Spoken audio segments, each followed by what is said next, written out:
Hello, this is Anviti. Welcome to the news with NDTV. It's Monday, July 7th, and coming up in today's episode, Congress targets Kangana Ranaut over her insensitive remarks on Mandi flood situation. Supreme Court refuses to pause Bihar's electoral revision despite petitions. Dubai's new golden visa rules opens new door for young Indian professionals. And Donald Trump threatens 10% tariff on BRICS or BRICS supporting countries. The devastating flash floods in Himachal Pradesh have killed at least 78 and injured hundreds. Earlier reports stated that there were property damage worth rupees 700 crore. But as the state continues to suffer, the real number may still rise. But BJP MP Kangana Ranaut, when asked about the tragedy during her visit to her constituency Mandi, used the moment to joke about not having a cabinet, and opposition is now targeting her for this remark. It started when she was asked about relief measures, and the actor turned politician said, and I'm quoting, "Whether it's disaster relief or the disaster itself, I don't have any official cabinet. I have my two brothers who are always with me. That is my cabinet. So it's just these two. I do not have any funds for disaster relief or hold any cabinet post. MPs have work that is limited to parliament. We are very small in the scheme of things," the BJP MP said as she laughed. Hitting out at Ms. Ranaut, the Congress posted a short clip of her statement on X, calling the remark insensitive. Quote, "In Mandi, Himachal Pradesh, a cloudburst has caused massive destruction. People are distressed, their entire world is ruined." Mandi's MP Kangana arrived there after several days and laughing said, "What can I do? I do not have a cabinet position. Please show some sensitivity, Kangana ji." Congress spokesperson Supriya Srinath also slammed the BJP MP. She said, and I quote, "Kangana ji's insensitivity has even left BJP's Jairam Thakur stunned. In Himachal Pradesh's Mandi, a cloudburst has caused massive destruction. Kangana ji, the MP from there, visited the place for the first time after this tragedy. People have lost everything, and she finds sarcasm, mockery, and laughter appropriate." Even before her visit, the opposition had latched onto a comment by BJP leader Jairam Thakur, who was asked about the actor-turned-politician's absence from Mandi. He had then said, "I do not know, I do not wish to comment on it. We are here to live and die for those who care. I do not wish to comment on those who do not care." Then Congress had said MP Kangana Ranaut is not concerned about the people of Mandi. "We are not saying this," former Himachal Pradesh Chief Minister Jairam Thakur is. There have been 28 flash floods, 19 cloudbursts, and 6 landslides so far, totaling 78 deaths. Many have died from electrocution and accidental falls, and smaller numbers in landslide, lightning strikes, and snake bites. The locals are also facing a water crisis after recent cloudbursts and floods washed away machinery, water pipes, and transformers used to extract the clean supply water. According to the State Emergency Operation Center, continuous rainfall across Himachal Pradesh in the past 24 hours has seriously impacted public utilities. A total of 269 roads have been blocked, 285 electricity transformers disrupted, and 278 water supply schemes have stopped functioning. If you have 23 lakh rupees, you can get a residency in Dubai. Well, there's many more steps, but the golden visa announcement is being rejoiced by many for the golden offers. The United Arab Emirate, or UAE, has announced a new type of golden visa based on nomination, which would surpass the earlier or current requirement of investing large amounts in either property or business in the country. The expanded golden visa targets nurses, educators, and content creators, broadening the pool beyond the original entrepreneur, investor, students, and specialist segments drawn to the Middle Eastern country by its tax advantages, world-class infrastructure, and stability. Though the golden visa was first introduced in 2019, it had a lot of hurdles to jump through. It was originally for high net worth individuals via real estate investment.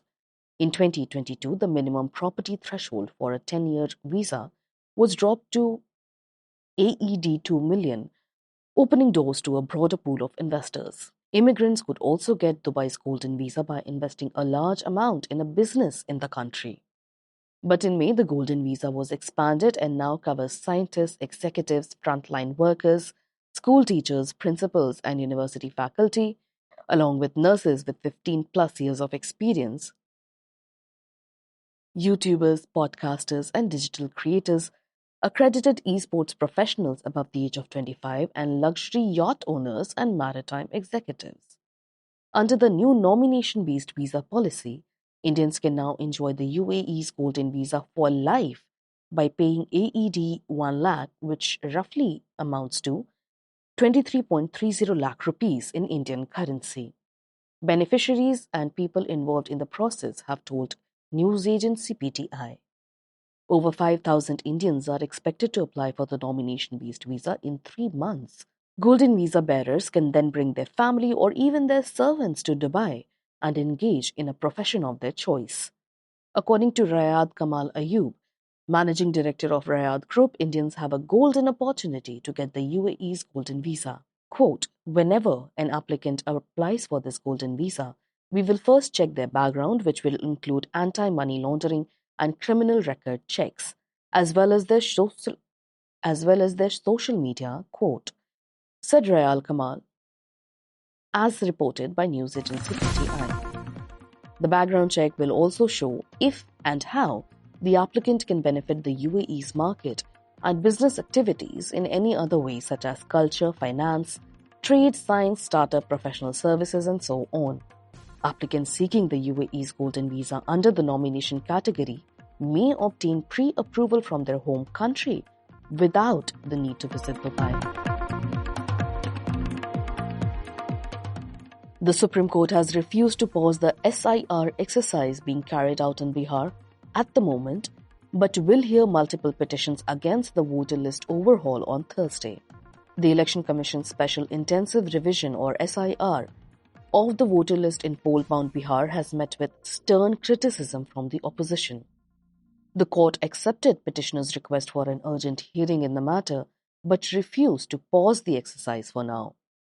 Multiple petitions have been filed in the Supreme Court, challenging the poll body's revision of voter lists months ahead of the assembly polls. The petitioners are Rashtriya Janata Dal MP Manoj Jha, Poll Watchdog, Association for Democratic Reforms, Rights Body, People's Union for Civil Liberties, activist Yogendra Yadav, Trinamool Congress MP Mahua Moitra, and former MLA Mujahid Alam. According to the petition's advocates, the revision exercise would lead to the removal of lakhs of names from the voter list, and women and the underprivileged will be the worst hit. The special intensive revision was launched on June 24th, and it aims to revise the list of eligible voters in Bihar in the context of the upcoming Bihar elections in November by adding the names of eligible voters to the list and weeding out ineligible voters. The last such revision was carried out in 2003 and took almost 2 years to complete. According to the Election Commission, this revision is required to account for the rapid urbanization, frequent migrations, newly eligible first-time voters, non-reporting of deaths, and the inclusion of foreign illegal immigrants. According to the Election Commission, this revision will be carried out by booth-level officers who will conduct a house-to-house survey to verify voters by reviewing their documents. The poll body has said it will strictly follow provisions regarding voter eligibility and grounds for disqualification. Since its announcement, opposition has been claiming it is a way to disenfranchise voters. AIMIM Chief Asaduddin Owaisi, questioning the feasibility of the process, emphasized that it was nearly impossible for booth-level officers to update the records of crores of voters in such a short time frame. Quote, you, the EC, want the whole process to be done in 1 month. How is it possible? How can you do it in 1 month? What is the rationale for this? Speaking with NDTV, he also warned that the revision may result in crores of names being missed from the voter list. Quote, you can't rush and undo it. And tomorrow, if the elections are held, I am sure that many names will be missed. Who will take the blame? It is impossible to do it in such a short period of time, and my apprehension is that not just thousands, but lakhs, maybe names of crores of people will be missing from the voter list and they will be disenfranchised, unquote, he had said. Tejashwi Yadav, leader of the opposition in Bihar Assembly, called this revision a conspiracy. Quote, The last time this routine process of revision of the voter list was done was 2003. It has not happened since. And when it happened in 2003, it took about 2 years to complete. Now elections are to be held in November. 2 months are left before the notification process begins. That means the Election Commission has to make a new list of 8 crore people in just 25 days. And that too when 73% of the state is affected by floods and cold. US President Donald Trump is threatening to impose an additional 10% tariff on trades with countries that he claims align themselves with anti-American policies of BRICS. US President Donald Trump is threatening to impose an additional 10% tariff on trades with countries that he claims align themselves with anti-American policies of BRICS. But he has not clarified which of the BRICS policies are anti-American, though a recent meeting of BRICS had declared that America and Israel must stop their war in Iran. Quote, any country aligning itself with the anti-American policies of BRICS will be charged an additional 10% tariff, Trump said Sunday night in a Truth Social post. There will be no exceptions, he added. Trump's type comes as the US is preparing to send tariff letters to dozens of countries in the coming days, with the Trump administration's 90-day pause on higher duties set to expire Wednesday. Trump said in a separate post that letters would start being delivered from noon Monday, Washington time. BRICS is an organization comprising 10 countries, including Russia, India, China, that held a meeting over this weekend, and leaders had condemned Israel's attack on Iran and called Prime Minister Benjamin Netanyahu's government to withdraw troops from the Gaza Strip. They urged a just and lasting resolution to conflicts across the Middle East. China Premier Li Qiang and Indian Prime Minister Narendra Modi were among those who attended the summit. The interesting detail is that Trump never specified the policy which he claims are anti-American and are being discussed by BRICS. But he also did not provide any details on whether any of these tariffs might be imposed real time. He had previously threatened to slap 100% levies on BRICS if they ditched the US dollar in bilateral trade. The pushback in turn has spurred interest in developing local payment systems and other instruments that can facilitate commerce and investment between the nations. On Sunday, BRICS leaders agreed to continue talks on cross-border payment system for trade and investment, a project they've been discussing for a decade, though the progress has been slow. Chinese Premier Li on Sunday said BRICS countries should take the lead in advancing global reforms in governance and championing the peaceful resolution of international disputes.